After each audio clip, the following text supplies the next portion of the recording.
Hi guys, welcome back to yet another video. My name is Martin. I'm filming this in my storage unit today being a Saturday afternoon. And this morning what I did was I went to a shop, a local shop called Aaron's Collectibles, and they had a garage sale. I picked up 40 books for $40. I found out about it on last night actually. So Aaron's Collectibles mainly deal in toys. I've spoken about them on the channel before. They are located in Blackburn, which is about 20 minutes, half an hour from here, on a good run. This morning was a bit of a nightmare because it was very busy. I got there and it was raining a little bit, and finding a car spot was a little bit difficult because there's the cafe crowd, and they all have to park, and I have to park. Everyone has to park, so I parked a fair distance away, and I got to the shop, and so there's the ground floor shop, which is their usual shop. But then they've got an upstairs shop that they open up for like free comic book day or events like this. So I'm waiting in line for 20 minutes, and the line's not really moving because the room that they're taking us into is very small, and they can only fit, at the most like 6 people in there.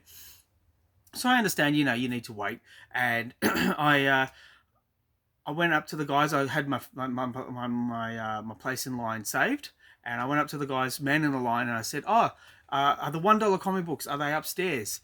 And they asked around, and they said, "No, there's no comic books upstairs. They're all in the shop." So I was like, "Okay." So I gave up my place in line. I went into the shop, and I found all the comic books that are usually there, and they are priced more than $1. Let's just say that. Not enough to whet my interest. There was like $9 books, $12 books, $30 books, 50. You get the picture. So I went up to the guy at the cash register and I said, "Look, mate, where are these $1 comic books? That's the only reason I came here for." And he said, "They're upstairs." And I said, "Well, the guys in line told me they weren't." And he let out an expletive, and he said, "No, just go back in line and you'll be able to get your comic books." So, because I gave up my spot, I had to go back to the back of the line, wait another half hour, and yeah, it was a very cold morning, but I was fuming. So I was kept nice and warm by my anger. But so I eventually got to the front of the line, went in there with a bag, and paid $40 because, as I said, I have 40 books, and I've gone through these, and the key issues are at the end. So please stick with me, and I hope you find some good stuff. So the first one I have is Batman and Robin issue 7, by Grant Morrison and Cameron Stewart, with Frank Whiteley on the cover. Yeah, as you can tell, they had some fairly modern stuff. We've also got Batman and Robin 23.4, which is the Killer Croc issue, part of the New 52. I'm just going to rip through these because there's so many of them. Batman the Dark Knight issue 26. Just looks like an interesting cover. And because I'm a big Swamp Thing fan, Brightest Day issue 24. Detective Comics issue 859. Now, I didn't take like a CLZ app or a little write down of the books I already have or the books I'm looking for, so it was very dangerous. I don't know if I've got any duplicates in here. I may do, but for $1 each, it doesn't really matter. Now, I saw this. This was looking real weird. It's called Dirty Plot or Dirty Plotty. Very indie. It's not in a plastic bag or board, and it's very weird. But yeah, again, for $1, I took a chance. Now, they also had a whole lot of JLA, so we've got issue 3. Now, I think I already have issue 4, but it was too nice to pass up, and I just love this cover. So, if this is a duplicate, it's a good duplicate to have. They had issue 6, issue 7, and issue 9.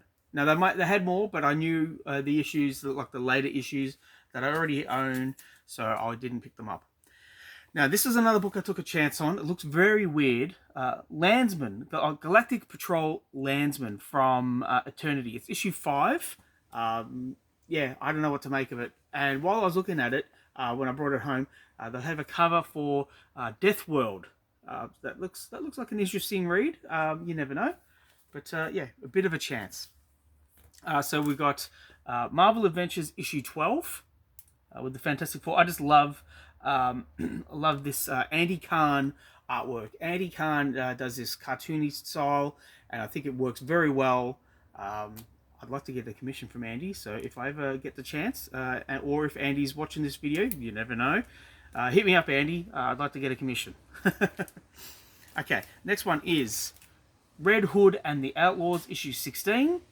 It was an intriguing cover. I just like the look of it. And then I bought a whole lot of Sergeant Rock. So there was issue 12,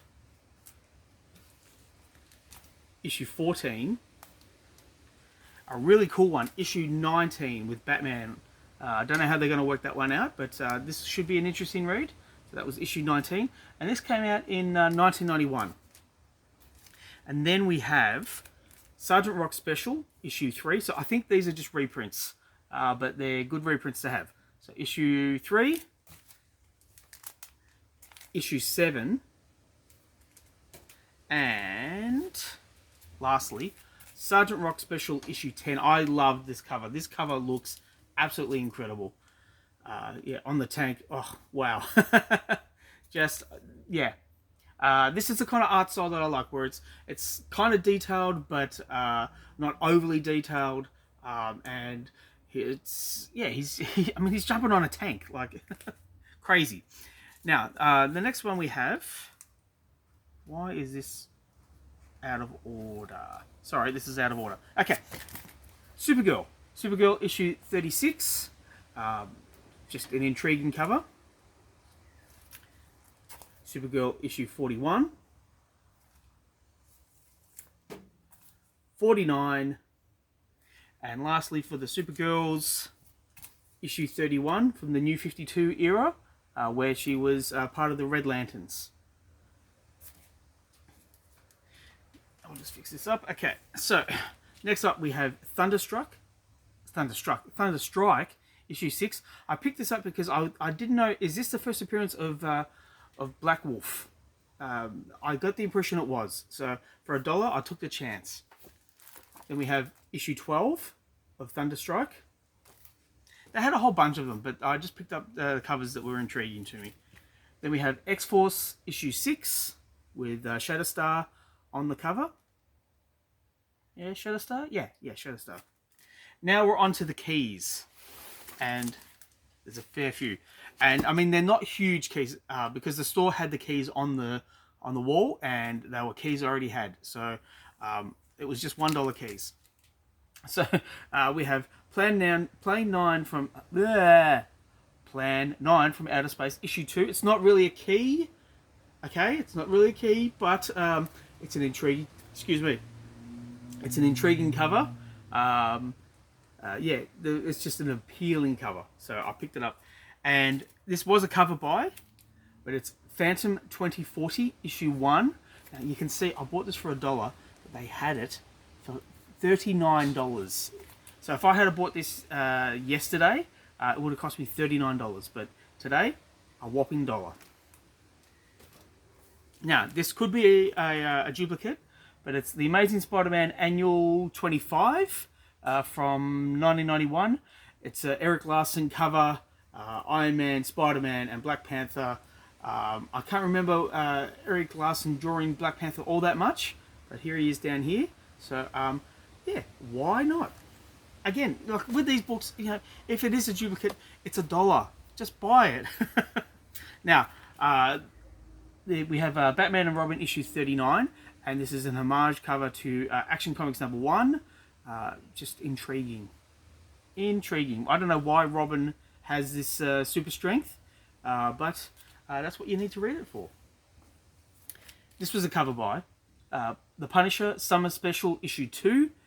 Just really liked this cover. It looked really interesting. So yeah, it's written by Chuck Dixon, and I was listening to Chuck Dixon's YouTube channel the other day, and he was talking about the formation of this story, and how he was at someone's house and he had the editor call him up and say, I need a story urgently, like right now. And Chuck Dixon said, give me 15 minutes. And Don Daly called him back in 15 minutes exactly and said, what's the story? And in that time, Chuck had formulated a story on a notepad, and the rest is history. So yeah, there we go. Now, I'm going to burn through these three. It's the NAM, issue 44. Now, here in Australia especially, these books are hard to come by, especially the later issues. We have issue 50, looking interesting. And then lastly, we have issue 72. Now, off the top of my head, I don't remember how long this series went for, but yeah, issue 72 for $1. Yeah, I'm going to buy that. Yeah, I am definitely going to buy that. Now, we have a few old Action Comics. We have issue 497, and he had this for $29, but I bought it for $1. And Dick Giordano and Ross Andru. So, come on, you know, insane. Now, I haven't gone through any of these books, so I don't know the condition of the actual books. I've just I've taken the plastic, the sticky tape off the plastic wrap. So the next one is Action Comics 504. Looking pretty good. I don't know who this guy is, but that's what you read the story for. And for the last, with the Superman, we have Superman issue 347. So that was pretty good. For $1, you know, you don't pass up old Supermans for $1. I mean, I don't. You might, but I certainly don't. And I was telling my wife when I got home, this garage sale, even though it was at a shop, this garage sale reminded me of going to conventions in the 90s and the early 2000s and finding rows and rows of $1 comic books and just standing there and just sorting through and going, yes, yes, yes, looks good, and just coming back with a stack of books and having a challenge for myself. Can I spend, say, $50 and get 50 books, or even if there's 50-cent books, can I buy 50, or can I spend $50 and get 100 books? That was always the fun part for me, collecting this mass of books, which would be my entertainment for the month, and getting a good deal for them. So I've got 3 more to go. I have Thunderstrike issue 1 with this glossy cover and looking pretty good. Again, $1. And then lastly, actually, just have a look. Yeah, he had that for $6, but I got it for $1. 2 more to go. Now, I didn't know. I debated which one to show first, but I'll show this one, the Pink Floyd Experience, and it's part 2 of 5. So, admittedly, it's not the first issue, and there's 4 other books to get. But it's Pink Floyd, and it's part of the Rock and Roll Comics series. So, again, here in Australia, these books are hard to come by. And there's 1 or 2 books that will never get published, just due to litigation, huge litigation. But yeah, I saw this. He originally had it for $29. I got it for $1, as I keep saying, and yeah, really good. But this one, now Pink Floyd is a little bit before my time, but this one is certainly during my time, when I was growing up. Here it is. So it's Hard Rock Comics, the Nirvana issue. I haven't gone through it. He had it for $49, and thank you very much, Aaron's Collectibles. I had overall a really great experience, other than, you know, being a bit of a sook in the line at the start. Yeah, they got a sale again tomorrow, but I don't know when I'm going to be posting this video. But yeah, they got a sale on tomorrow, and my wife said, "Are you going back?" Because tomorrow's Father's Day, but "Are you going back" is kind of code for you're going to go back, aren't you? I might. Who knows? Because what I'm thinking they're doing is they're getting the books from the ground floor, the expensive books, and they're just bringing them up to the top floor and selling them for $1 a pop, just to clear some space. And yeah, that's when guys like me, we swoop in, we buy the books, and we go onto our YouTube channels and we go, yeah, look what I got. It's all fun and games. All right, so thanks for sticking with me. I hope you've enjoyed this video. Please let me know what you think in the comments down below. Please like and subscribe if you wish to. I'd really appreciate it. I'm now at 570 subs, so absolutely wrapped with every single one of you. You're all legends. Thank you so much. I will catch you at the next one. Bye, guys.